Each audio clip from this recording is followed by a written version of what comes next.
गणेश जयंती निमित्तानं दादरच्या सिद्धिविनायक मंदिरात भाविकांची मोठी गर्दी, पहाटेपासूनच भाविकांच्या दर्शनासाठी रांगा। मुंबईतल्या हवेची गुणवत्ता पुन्हा मध्यम स्तरावर, संपूर्ण शहराचा AQI 125 वर।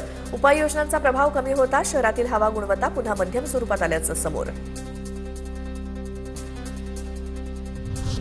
तांजोर मार्गामधील डम्पिंग ग्राउंडमुळे विक्रोळीतील रहिवाशांना त्रास, समिती नेमून सुद्धा दुर्गंधी जैसे थेच। हायकोर्टानं प्रशासनावरती ताशेरे ओढले, लखनौमधील कचराभूमीचा अभ्यास करून अहवाल सादर करण्याचे आदेश। म्हाडाच्या घरासाठी टप्प्याटप्प्यानं रक्कम भरणा, मुंबई मंडळाची मार्चमध्ये जाहिरात निघणार, निर्माणाधीन प्रकल्पातील घरांचा सोडतीमध्ये समावेश। 25 वर्षांनंतर चितळसर मानपाडा म्हाडा सोडतीत न्याय, घरासाठी 52 ऐवजी 36,51,000 रुपये आकारणार, 2000 साली काढलेल्या सोडतीमधील 156 विजेत्यांना दिलासा।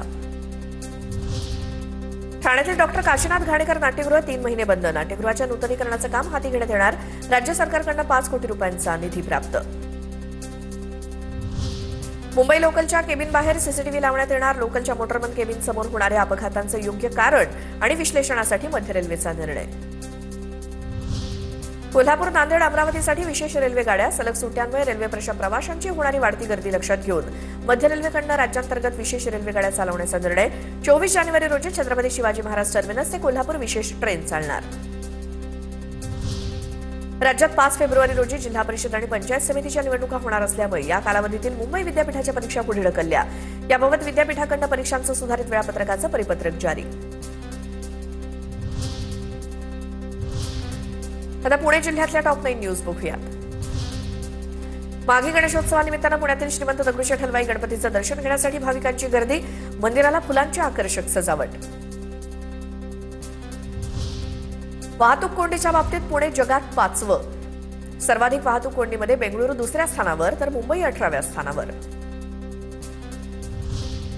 पुण्यामध्ये 110 ब्लॅक स्पॉट्स, हडपसर, कात्रज, वारजे परिसरामध्ये धोकादायक ठिकाणं। शहरामध्ये रस्ते वाहतुकीचा वेग वाढत असताना अपघातांचा धोकाही वाढत चालल्याचं समोर। वाहतूक पोलीस आणि प्रशासनानं गांभीर्यानं लक्ष देण्याची नागरिकांची मागणी। पुणे महापालिका प्रशासनाकडून सभागृह सुरू होण्यापूर्वी महापालिकेतल्या पार्किंग समस्येवरती तोडगा काढण्यासाठी प्रयत्न सुरू। भवन परिसरासोबतच 4 प्रमुख भागामध्ये सक्षम पार्किंग व्यवस्थेवरती भर, पार्किंग करण्यासाठी होणारी डोकेदुखी थांबणार।